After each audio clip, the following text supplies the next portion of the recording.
Assalamualaikum warahmatullahi wabarakatuh. We are here from Group 1 SCCIT Faculty Engineering at University of Indonesia. My name is Nivana Sabila Putri and my partner is Kivin Otorik. We are here to give you a presentation about introduction of system security. First, let me explain about the background of this topic. Computers have become a part of human life. Almost all of the aspects and systems that we live in are integrated with computers. The education system, work, entertainment, and our identity are integrated with computers. However, with all of this system on our lives, computer system will increase threats to our lives. For example, a business or an organization will be disturbed just because it interrupted just for a moment, and it can make a great loss for a business. Therefore, system security is created to prevent all threats that can harm our lives. System security provides data protection and information in all of its forms. Just like I said before, today computers become a major need for all people, especially during this pandemic. The use of computers are increasing in all fields, such as work, school, and teaching. But behind it, there are many things that threaten the safety of those who use it. Attackers may have caused damage by corrupting, destroying, and stealing sensitive information, and generally disrupting the operations. Personal data is a likely target of disruption attacks, as it represents value that can be exploited by the attackers and traded on the criminal market. Threats to data privacy concern business and private users are alike. To prevent such threats, information security should be used immediately in a way to protect personal data. Computer security, or known as information security, is the process of preventing and detecting unauthorized threats that can harm the computer. This topic will start with an introduction about the security, the reasons why the security is needed, the policies and the procedure on how to protect data security, because it is important to maintain our computer security and its overall health by preventing viruses and malware which will impact on the system performance. Security basically is the protection of computer system and data information against threats. It's also the detection system to unauthorized access to computer devices. Security professionals, individuals, or organizations have the same goals, which is they must secure the confidentiality, integrity, and availability of information data. To individuals or organizations or business environments, they often interact with an outside environment, which is connected to a widely open system network.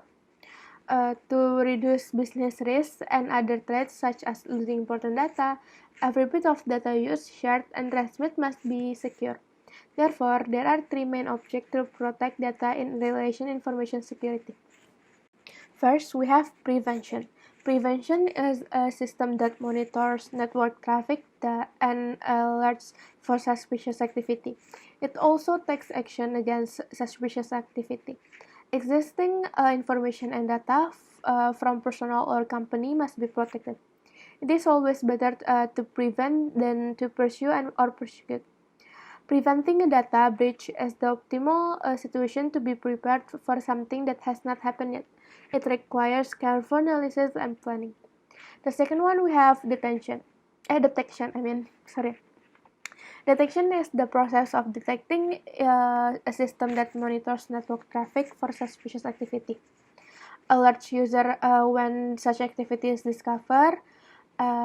Detection system can also improve security response. Since the sensor can detect network hosts and devices, they can also be used to inspect data within the network packets and can identify the operating system that is being used. The third one, we have recovery. When there is an authorized access interruption, the condition of the system the system data can be disrupted or damaged. After the incident, it was better to restore critical data from a malfunctioning system or data storage resources. This is the short procedure that I'm going to explain to recover the data. First, scanning the storage devices for lost files. After scanning, complete quickly find a recoverable file. If the file is lost due to virus or malware, then removing virus or malware will be the first priority. The file recovery will depend on the file system recovery storage. Because of those reasons, it is better to have this kind of tools. First, hard disk data recovery to hardware failure, physical failure disk, or backup the data every day. But as we said earlier, it is better to prevent than to pursue or prosecute. Assets and liabilities on computer system, on information system. The reasons why we must protect data or files on computers is to protect the assets of the company that use a computer as a working device. Assets are usually divided to three classifications. First is physical existence assets. This kind of assets based on physical existence that are vivid or something that is visible, such as building, furniture, computers, houses, land, or anything that visible. Second one, we have visible assets. These assets are assets that like physical existence. For example, information resources, trademarks, copyrights, license, or permit.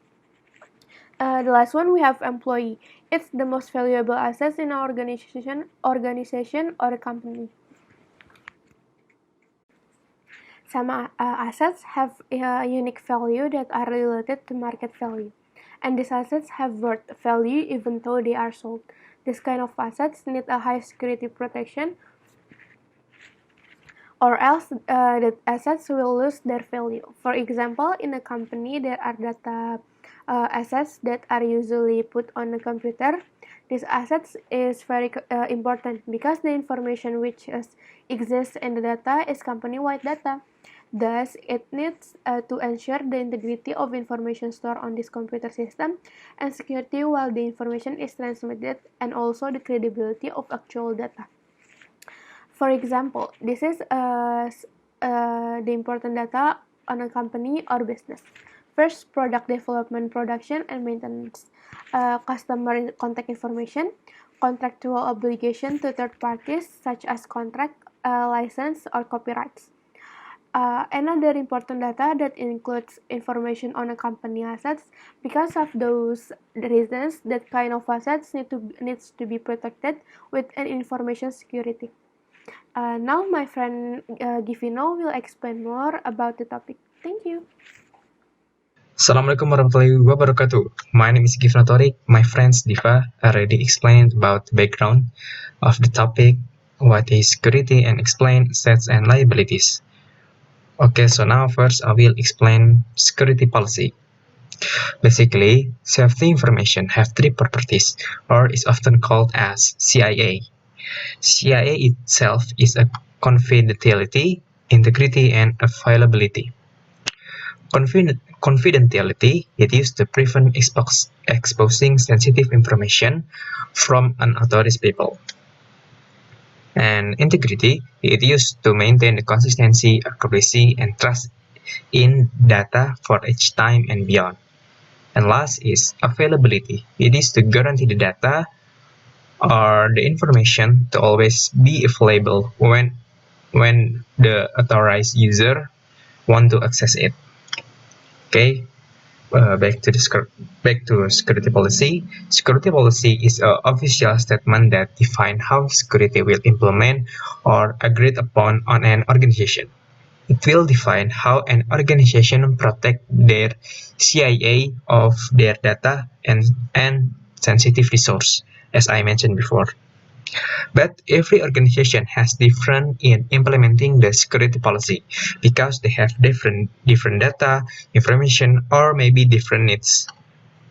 But each organization must have some interest in ensuring their data, facilities, and their employees so they are safe from attack or damage.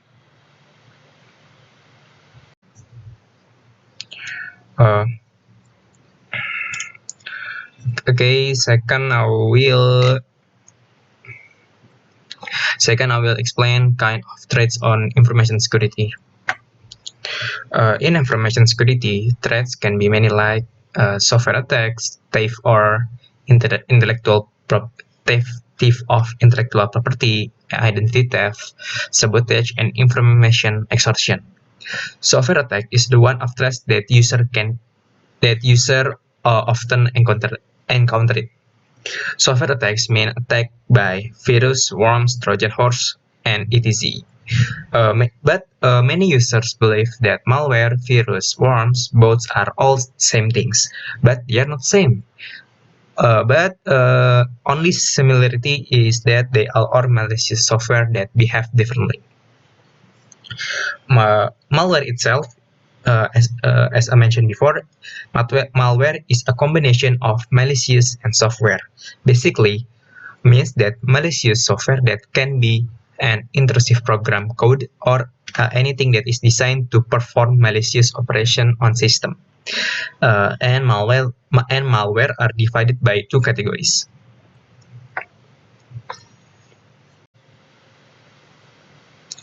Okay, first categories is infection method.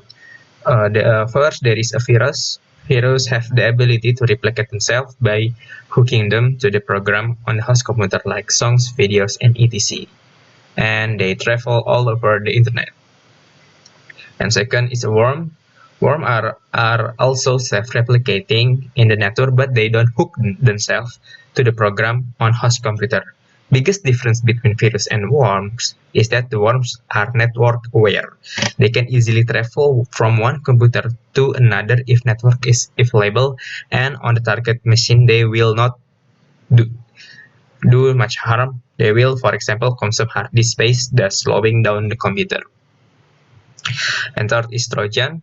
The concept of Trojan is completely different from the virus and worms. Their purpose is to conceal themselves inside the software that seem legitimate, and when that software is executed, they will do their task of either stealing information or any other purpose for which they are designed. Okay, last is bots. Bots can be seen as advanced form of worms.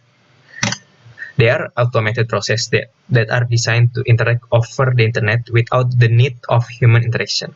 They can be good or bad.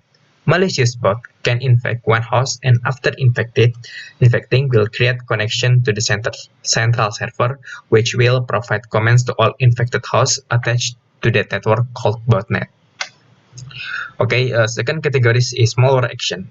First is there is a adware. Adware is not exactly malicious, but they do breach privacy of the user. They display as on a computer desktop or inside individual programs. They come attached with free to use your software, the main source of revenue for such developer.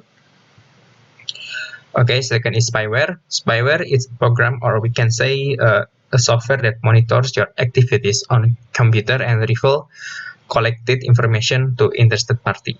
Spywares are generally dropped by Trojan, virus, or worms.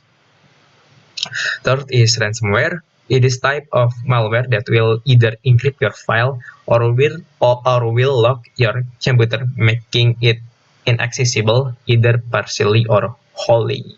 Then a screen will be displayed asking for money or any ransom in exchange. Fourth is scareware. Scareware masquerade as a tool to help fix your system, but when the software is executed, it will infect your system or completely destroy it. The software will display a message to threaten you, force to take some action like pay them to fix your system. Rootkits are designed to gain root access, or we can say administrative privilege in the user system. Once gain the root access, the exploiter can do anything from stealing private files to private data. Okay, last is zombies. They work similar to spyware. Infection mechanism is same, but they don't spy and steal information. Rather, they wait for the command from hackers. Okay, this type that I mentioned before is built a long time ago and can be say as an old generation. Thus, they decide to continue this day also with unfetchment every year. Other than that, new type of attacks also appear and refer as a new generation. And what is that new generation? Okay, I will give the type of attacks that refer as a new generation. First is technology with weak security. With the advancement in technology, with every passing day a new gadget is being released in the market, but very few are fully secure and follow information security policies. This leads to theft of data or information from the devices. And then second is social media attacks. In the cybercriminal identify and infect a cluster of websites that persons of particular organization visit to steal an information. Third is mobile malware. There's a saying, when there is connectivity to internet, there will be danger to security. Some goes to mobile phones, where gaming applications are designed to lure customers to download the game, and unintentionally they will install malware or virus in the device. And then there is outdated security software. With new threats emerging every day, updating security software is prerequisite to have fully secure environment. And corporate data on a personal device. This day, every organization follow a rule BYOD, bring your own device. It means you should bring your own device like laptops, tablets to the workplace. Clearly, this BYOD pose a serious threat to security of data, but due to productivity issues, organizations are arguing to adopt this. Last, there is social engineering. What is social engineering? Social engineering is the art of manipulating people so that they give up their confidential information like bank account details, password, and etc. This criminal can trick you into giving your private and confidential information, or they will gain your trust to get access to your computer to install malicious software that will give them control of your computer. For example, email or message from your friend that was probably not, but that email not sent by your friend. Criminal can access your friend device, and then by accessing the contact list, he can send infected email and message to all contacts. Since the message or email is from a non-person recipient, will definitely check the link or attachment in the message, thus unintentionally infecting the computer.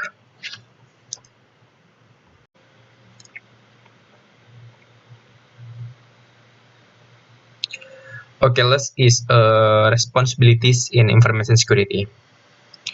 As a part of implementing good security policies effectively, the employees should know their responsibility about information security. Security responsibility structure will depends on size of their organization. For example, all the internal responsibilities for security will be allocated to certain department and leads by security director or chief information security officer. And there's some like technician staff. Technician staff have a responsibilities to implement, maintain, and oversee the policies. And these technician staff are important role, like they are information system security officer, or we call as ISSO, and cybersecurity analyst, or CYSA. And non-technician staff have responsibilities to obey the security policies. Because maintenance or responsibilities lies primarily with the director or the owner, once again, it is important to say that all employees share a number of responsibilities.